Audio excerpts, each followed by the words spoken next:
दिनांक 18 तारखेला बापूगाव, लाखतपाडा व वांगर्जे येथील आमचे आदिवासी बांधव, आदिवासी कुटुंब साक्षगंधाच्या निमित्ताने आयशर टेम्पोमध्ये बसून जात होते.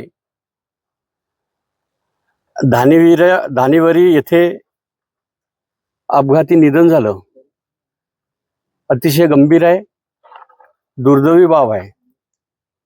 त्यामुळे त्यामध्ये एकूण 13 व्यक्ती मृत्यू पावलेले आहे.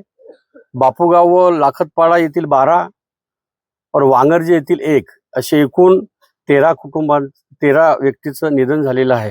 आणि वेदांत हॉस्पिटल येथे 17 कुटुंब भरती आहे. कालच मुख्यमंत्री मोदयांनी या कुटुंबाप्रती सहानुभूती, प्रेम आणि विश्वास दर्शवून भावना जाहीर केलेल्या आहे. कल्पना आहे तुम्हाला, तुमच्या माध्यमातून जाहीर सुद्धा झालेले आहे. लवकरात लवकर ती मदत मिळेल. सोबतच हे सर्व कुटुंब जे आहे त्या कुटुंबांना आदिवासी विकास विभाग पालकत्व घेऊन, पालकत्वाची भूमी जबाबदारी स्वीकारून 100% विशेष लक्ष देऊन वेळोवेळी येणारं सहकार्य, वेळोवेळी अडचण ते पूर्ण करण्यास आदिवासी विभाग पात्र ठरेल अशी अपेक्षा करतो.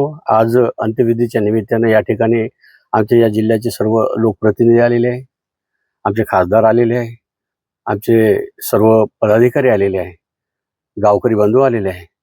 निश्चितच सर्वांसाठी अतिशय दुर्दैवी बाब आहे, दुःखदी घटना.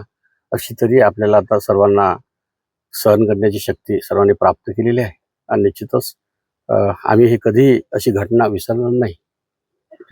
सर, शासनाकडून 5 लाख रुपयांची मदत जाहीर करण्यात आली. मात्र स्थानिक आमदार विनोद निकोले त्यांनी सांगितलं की अनेक जण हे कुटुंब प्रमुख आहेत, त्याच्यामुळे ही मदत जी आहे ती वाढवावी अशी मागणी त्यांनी केली. याबाबत काय? काल मुख्यमंत्री मोदयांनी तात्काळ दखल आणि नोंद घेऊन घोषणा केली. याची कल्पना तुम्हाला मीडियाने लोकांना माहीत आहे. आता या व्यतिरिक्त येणाऱ्या अडचणी आहे. दवाखान्यात भरती असलेल्या सर्व कुटुंबांचा उपचार जो आहे 100% शासनाच्या माध्यमातून करणार आहोत आम्ही. औषध असो, कुठलं ऑपरेशन असो, 100% शासन करेल. आणि या व्यतिरिक्त आमचा समाज आहे आणि त्या समाजाचा आदिवासी विकास विभाग आहे.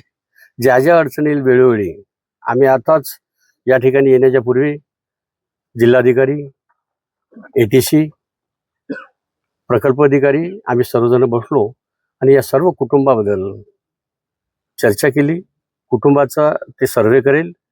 काय काय अडचणी असेल त्या अडचणी दूर करण्यासाठी आम्ही पात्र ठरू. परंतु वाऱ्यावर कोणाला सोडल्या जाणार नाही, कारण आमचे बांधव आहे, आदिवासी बांधव आहे आमचे, एवढं सांगतो.